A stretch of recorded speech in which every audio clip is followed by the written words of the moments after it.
video games, when you lose, you go to jail.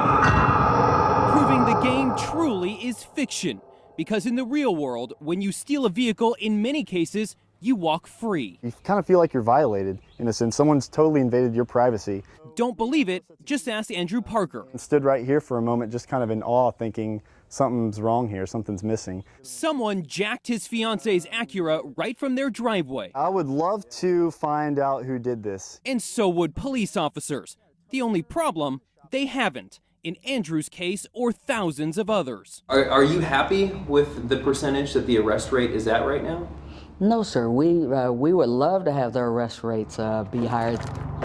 In Austin, crooks are after your ride, boosting more than 6,000 vehicles in 3 years. While the cars are hot, the leads often go cold. Because of our reactive nature to the call volume and the caseload volume that we have, we can't be as proactive as we want. According to APD crime reports, officers found most of the vehicles, but their arrest rate is nothing to get revved up about.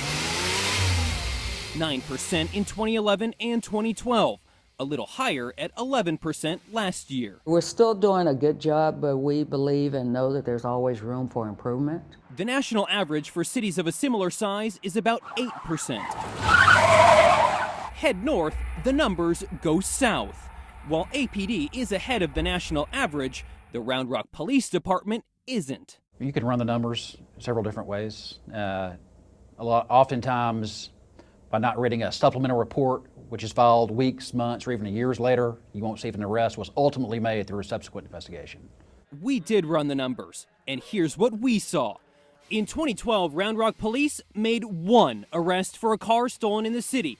In 2013, 0. Why don't you make more arrests? Oftentimes, stolen vehicles are left abandoned, and there's nothing to follow up with at a later time.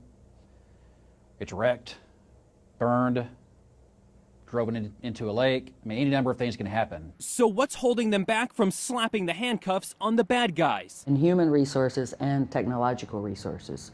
At Burnett Auto Salvage, they see the broken end to many thefts. If someone is stealing and breaking your stuff, well, that's costing you in the end. It does impact a lot of what we do, and it impacts the rates that everybody pays for auto insurance. Patty Kelly is a spokeswoman for State Farm. If there are more arrests made in a certain area and that brings the crime level down, that can impact insurance rates. The hope is that, yes, that would be great. Arrest rates go up because we would love to have arrest rates go up. We would also like to see insurance rates go down.